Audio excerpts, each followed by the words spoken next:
Welcome back to part 3 of our New York Sustainable Cannabis Packaging Series. I'm here with Raf, and we're going to talk to you today, right now, about why you should take action now on your New York packaging. Because as Raf said in the first couple episodes, you have a grace period before you need to move to sustainable packaging, which is thoughtful, which is appreciated, which makes operators not have to scramble and panic. These are all good things. But I believe that there's benefits to moving first and acting now. So Raf, let's just do some pros and cons. I'm almost going to pretend like you're the license holder and I'm talking to you, and let's really put ourselves in the shoes of that license holder and talk this through and see if we can have this make sense, or I just think it'll be valuable for people to hear. So if you're a license holder, let's look at the benefits of acting now versus the benefits of acting in a year.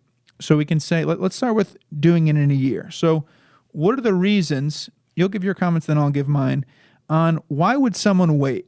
You have this grace period, you're getting your business off the ground. Why would someone say, you know what, I'm going to take advantage of the grace period and not move forward with sustainable packaging out the gate? The first one would be in the sense that the regulations aren't fully formed yet, right? So you could take the disposition, well, I'm going to wait and see what happens. Number two, one could say, well, I want technologies moving really quickly, and I want to wait to see if there's an emergent technology that will come out 8 months from now. And then maybe this would be number three, would be that if you're not quite certain in terms of what your product is going to be, your product offering is going to be. Got you. And then, so maybe you just want to buy something cheap and in stock somewhere while you're figuring it out, and then maybe later move to sustainable, something like that. I think that's really, really honest feedback and honest opinion. I would add a couple, which is just like, I'm so damn busy and I don't know where to start and I don't know what to do. Obviously, those aren't people who watch the Sustainable Packaging Show podcast, but I could imagine people thinking like, I just got so much to do, I just can't handle something else. And maybe people saying, I just want to save a little bit of money, right? I want to pay as little as possible for my packaging. I don't want to pay, 12 cents for an ocean-bound plastic pop top. I want to pay 9 cents for a virgin plastic one. I love the 3 cents so much, right? I don't want to be say it in a bad way, but some people think only about cost. What else? What other reasons could there be if you're in this mindset saying, why would I not make the move? Maybe you don't know where to get the packaging. I think we already covered that, but I don't know where. It's easier to just go and type in, pop tops and just place your order rather than being strategic and thinking about, going through the process of creating beautiful packaging, custom packaging. The only one that I can think of, and I'm actually going to caution against this, is where sustainability is not part of your mission, not part of your values. But I think one of the great ways to separate yourself from a competitive standpoint is obviously you want to have superior product, and that aligns with sustainability. So that's the only last one I can possibly think of. I'm a firm believer of that in our world today, I did a LinkedIn video on this at one point, that sustainable packaging will be seen as part of the evaluation of product quality. I'll say it again. Sustainable packaging will be a key element of how consumers in the future evaluate product quality. If there's a great quality product, but it's wrapped in endless plastic, you're going to be disgusted as a consumer about that whole product. You're not just going to say, what a great product, but the packaging's horrible. You're going to be turned off by that product. That's my prediction of how this will go down. So as you guys can see, we love sustainable packaging. We're passionate about it. We obviously believe it's good for business, but we want to provide both sides and really have this conversation and really help you think this through. So those are the reasons to potentially wait and take your time. And I think the most reasonable one in my mind is just, I get so much going on. Like I just have too much going on and I'm overwhelmed, and hopefully we can help with that as well, where people engage with us. We do the heavy lifting and just make that easy. If we're doing a good job, that's part of what we do. So let's talk about the reasons to do it. Let's talk about why I don't have to go sustainable, but you know what? I'm going to go sustainable out the gate. I'm going to make a mark in this industry. I'm going to make a first impression with consumers, that's powerful. I'm going to do this. All right. So let's talk about that consumer. Talk about some of the benefits of taking that mindset with our audience. So my experience, and I talk with a lot of cultivators. I talk with a lot of people in this business, as well as in the academic side. The more and more consumers are driving demand, and they are voting with their wallets. I mean, it's the classic American way. And as we mentioned in the previous episode, consumers, when they find out that a product is sustainable, the average selling price point, they're willing to pay 29% more.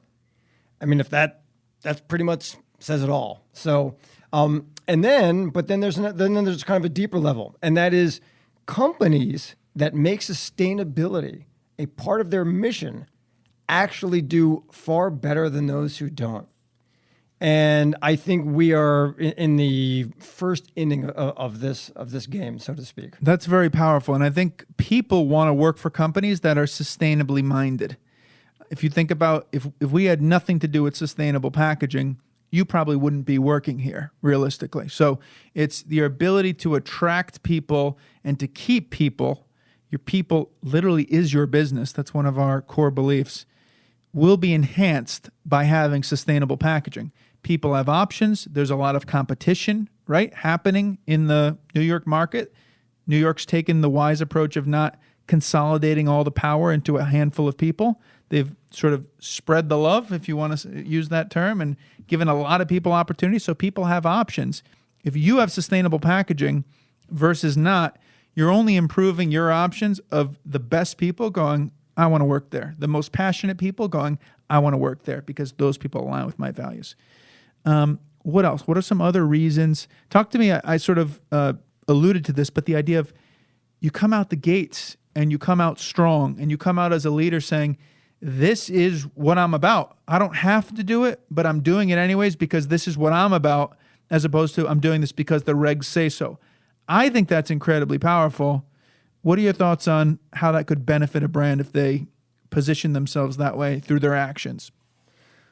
More and more brands are integrating storytelling into their marketing. And if you are a brand that really cares about the quality of your product and you want to avoid the commodity cycle, I just can't, other than internal innovation, I can't think of anything more important than to be sustainable in your packaging. I mean, this is the first time ever in the post-industrial world where consumers actually care about packaging. It's really an amazing time for that reason. And I think also, if you look at a state like Massachusetts and some other states earlier, in the beginning, when the market started, this is sort of goes back to maybe the reason why not to do it, but I'm going to turn it into why to do it. There was sort of this mindset, which was if I put the packaging in anything, people are going to buy it because there are limited options and you know what, who cares? And maybe that'll be true in New York, but maybe not. And I think even if you could get away with that short term, you're damaging your brand. And you know that your competition is going to be moving to that. So, part of people, they move to sustainable packaging because they really believe in it. Part of it should be for the people who are less passionate about it, do it because other people are going to do it and it's going to make you look bad. And I know that might not sound nice and, everyone should do it. Everyone has their own opinion. Everyone has their own ability to make, their decisions. But I genuinely believe that whether you're passionate about sustainability or not, it's in your best interest business-wise to make the move to sustainable. Anything else you want to say on that? And then I want to share one last idea about storytelling with the audience. I think it's just about continuity with the brand and your message. You do observe, and when you talk to your friends and your family and other people who are constantly consuming different goods, you'll hear sometimes, this company's suddenly doing this in a more sustainable way. And they go, yeah, but look at their history. And so I think right off the bat, especially in New York, as all these brands are brand new and they're forming their brand identity, their brand equity, you want to right off the bat establish sustainability as part of your mission. And that's going to always be part of what the mind share when a consumer thinks about your brand.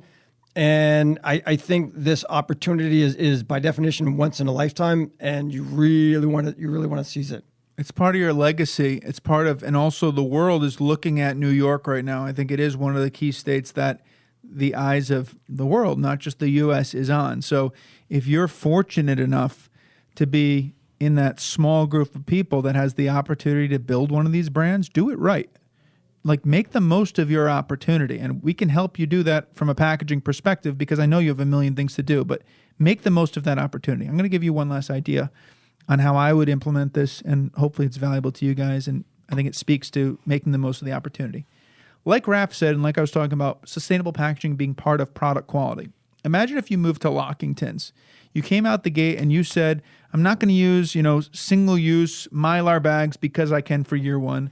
I'm not going to use virgin plastic pop tops because I can for year one. I'm going to come out the gate with a pre-roll pack made out of all metal, no plastic locking tins by Contemptible Specialty Packaging.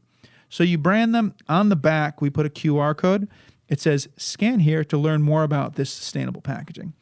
And then you scan it, and it takes you to a vertical video on Instagram or whatever platform you want to promote the most. And the video says something to the tune of, at such and such cannabis, we not only care about the quality of our products, but we're mindful about our environmental impact in all ways. That is why our packaging is made with all metal, which is infinitely recyclable, and ... And you can fill in the blanks. And this is one of our core values and pillars that we really stand by, which is why we wanted to come to market with sustainable packaging, and this will always be in our ethos. Okay? Imagine that compared to someone who is literally selling in a virgin plastic pop top with a bunch of compliance labels tattered on it and maybe the word 5 pre-rolled joints. Who's going to win in the market? This guy spent a little bit more, but he's going to gain a bigger market share. He or she gains a bigger market share. So this is a very important, it really applies to every state, but we're focused on New York right now. The power of sustainability as a business builder, rather than it just being in this narrow category called packaging. What do you think of the thought? And then you can wrap us up. All right. you put that pretty perfectly. I think it just goes to the evidence, and that is consumers are voting with their wallet. They're willing to pay more. They're demanding more. And there was a recent study, and it was highlighted, I believe, by BlackRock Report, which talked about how over the next 10 years, something like $14 trillion worth of investment capital is going to be divested away from companies that are not sustainable. And so this is, we always try and help our customers succeed and be ahead of the curve. Here's a great way to do it. That's a great one. So you're actually not only appealing to consumers, not only appealing to potential members of your team, which we've talked about, but actually your access to capital can be increased by showing you care about sustainability. And what better time to show than from the start when you don't have to. So hope you guys have enjoyed this 3-part series on the state of New York and the sustainable packaging. We thank you for watching the Sustainable Packaging Show. Give us 5 stars if you've found value. And what do you think? Should we bring this guy back on the set once again? Drop it in the comments below. Give Raph some love. He came on the show because I asked him to share some of these thoughts because I thought it'd be valuable. I think he did a tremendous job. And if you're willing, you'll be invited back on the show again. All right? That'd be great. Thank you. Everyone have a great day. Thank you very much.